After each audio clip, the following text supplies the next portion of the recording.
हरे कृष्ण। ये कार्तिक मास में तुलसी की बड़ी महिमा है। तुलसी का पूजन करना और तुलसी भगवान को अर्पण करना, तुलसी की सेवा करना। आइए कथा सुनते हैं। एक राजा हुए जिनका नाम था राजा चोल।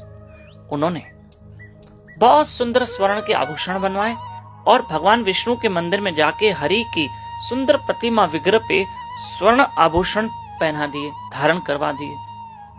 बहुत जो आभूषण थे बड़े महंगे थे और भगवान को बहुत सुंदर आभूषणों से ही श्रृंगार कर दिया। इतने सारे आभूषण धारण करवा दिए। इतनी देर में एक ब्राह्मण आया।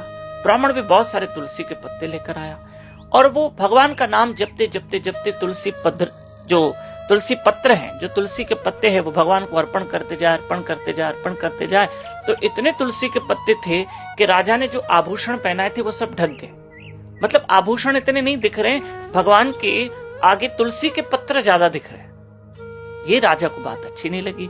ब्राह्मण देव ने कहा, राजा, तुलसी का बड़ा मोल है, भगवान को स्वर्ण से ज्यादा तुलसी प्रिय है। आपको पता है, भगवान को भक्ति बहुत प्रिय है, भगवान को नाम प्रिय है। ईश्वर की प्राप्ति भगवान नाम से सहज है, ईश्वर की प्राप्ति भगवान नाम से शीघ्र हो जाती है। तुलसी के पत्ते से भगवान खुश होते हैं। ऐसे में राजा ने कहा, ठीक, मैं भी ईश्वर को पाने का रास्ता ढूंढता हूं, उस रास्ते पे मैं भी चलता हूं। और आप कहते हैं भगवान को नाम प्रिय है, तुलसी पत्र प्रिय है, तो आप उस मार्ग पे चलिए, देखते हैं ईश्वर की प्राप्ति पहले किसको होती है।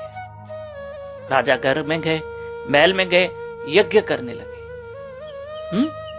और भगवान का ध्यान करने लगे।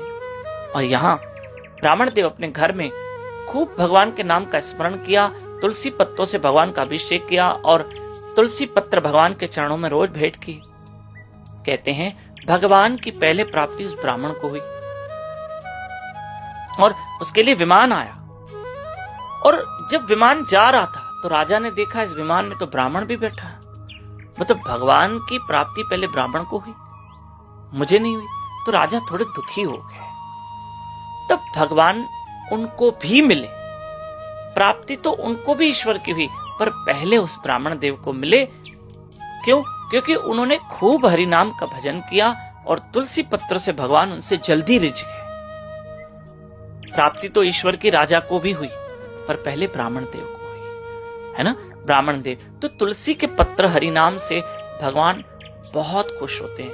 हम लोग क्या करते हैं कि कभी कभी हम तुलसी के पत्र होते हैं, उस पे ये जो चंदन लगाते हैं ना हम लोग, तो चंदन से हम राम राम लिखते हैं, कृष्ण कृष्ण, तो 108 तुलसी के पत्ते कृष्ण को अर्पण करते हैं। पर इन दिनों कार्तिक मास में रोज एक तुलसी पत्र कृष्ण के चरणों में अर्पण करना, तुलसी महारानी को जल देना, क्योंकि इससे भगवान बहुत खुश होते हैं, प्रसन्न होते हैं और अपनी खूब भक्ति दे देते हैं। और याद रखिएगा कि अगर किसी के गले में तुलसी कंठी माला है, और तुलसी कंठी ये देखिए, इस पे कम से कम 1000 दाने हैं, छोटे छोटे 1000 दाने होंगे, उससे भी ज्यादा। पर अगर सोचो किसी के गले में एक भी दाना पहना हुआ हो, छोटा सा दाना होता है, एक वो ज्वार का दाना होता है ना, ज्वार, उससे भी छोटा होता है। अगर एक दाना भी अगर किसी को पहना हुआ हो और प्राणी के समझो मृत्यु हो रही हो, पर एक दाना पहना हुआ है, तो भी उसका कल्याण होगा। इतनी तुलसी की महिमा है। तो इस महीने में बहुत तुलसी की आप क्या करना, पूजा करना और तुलसी भगवान के चरणों में अर्पण करना। हमारे साथ रोज सुबह उठिए, पूरी कोशिश कीजिए सुबह 4:30 से 5:30 सुबह जल्दी उठना चाहिए। कार्तिक मास में यूट्यूब चैनल दामोदर दास पे लाइव रहकर जप करें, हरि कथा सुने, हाँ, यूट्यूब चैनल पे, और 4:30 से 5:30 अर्ली मॉर्निंग। हरि कृष्ण।